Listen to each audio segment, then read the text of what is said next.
C'est chic de parler alsacien. C'est le thème aujourd'hui de ce grand format avec Jean-Luc Bury, avec Raymond Beach qu'on connaît bien. Vous vous êtes essayé à cet exercice de planche, de bande dessinée et en alsacien et en français. Mais il paraît une chose, c'est que vous-même, vous vous êtes mis à l'alsacien sur le tard. Oui, tout à fait. Mais j'ai découvert ce manque lorsque j'ai commencé mes études de pharmacie, puisque la pharmacie qu'on avait avec mon papa était située dans un endroit où j'avais plein de clients qui ne parlaient pas le français. Donc spontanément, il le faisait en alsacien. Donc évidemment, et puis ils me chantaient, ils allaient chaque fois chez papa qui lui parlait l'alsacien, donc je me suis dit il faut que je fasse quelque chose, ne serait-ce que pour commencer à leur dire « Irmen zwei Pillen nehmen, no Messe », c'est-à-dire prenez 2 pilules après le repas. C'est comme ça que j'ai commencé l'alsacien. Alors mon alsacien n'est pas parfait, mais je suis assez content de m'y être mis. Comment est née l'histoire des bons conseils de Pierre-Élise ? Eh ben, tout est parti aussi de la pharmacie parce que je me suis dit, si moi j'ai ce manque-là, j'ai sûrement un certain nombre de confrères pharmaciens et préparateurs qui ont ce manque-là aussi. On s'est donc mis à faire des cours avec Raymond Beach et à partir de ces cours-là, nous est venue l'idée d'aller un petit peu plus loin. Et comme on était dans le monde de la santé, on a créé ces personnages qu'on a fait vivre au fur et à mesure des mois qui passaient.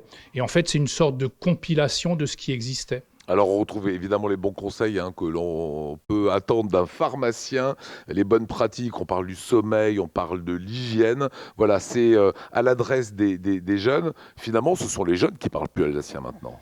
Oui, c'est les jeunes qui parlent plus l'alsacien. Alors, j'ai quelques demandes maintenant de confrères qui viennent sortir de la fac de pharma et qui me demandent d'avoir ce livre pour s'y mettre.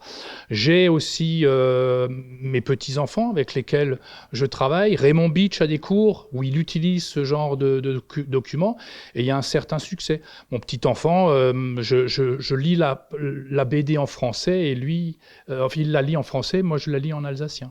Aujourd'hui, une bande dessinée comme celle-ci, les bons conseils, les bons tuyaux en gros, de Pierre et Élise, c'est de la pédagogie qu'il faut faire, ça va participer à l'essor de nouveau de l'alsacien ?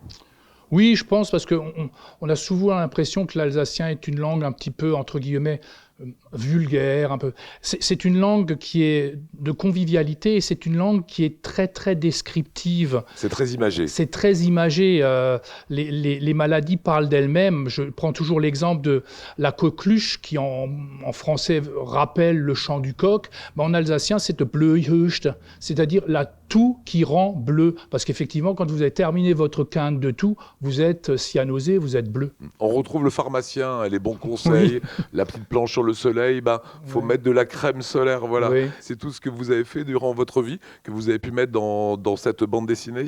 Oui, c'est un peu ma vie, parce que moi j'ai fait pharmacie pour le contact avec les gens, pour les conseils à leur donner, pour leur apprendre ce que je croyais être bon de savoir. C'est pour ça que j'ai fait pharma et c'est un peu le prolongement. Maintenant que je suis à la retraite, je le fais d'une autre manière. Alors il y a un numéro de téléphone qui s'affiche chez celui de Raymond Beach, si vous voulez commander la bande dessinée. Dernière petite question, en quoi c'est important aujourd'hui de pouvoir dialoguer en alsacien ?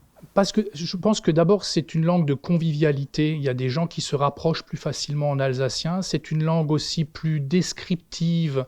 Et puis, dans un monde où tout se mondialise, c'est parfois bien de se sentir un petit peu, un peu le nombril du monde quand on parle l'alsacien, quoi.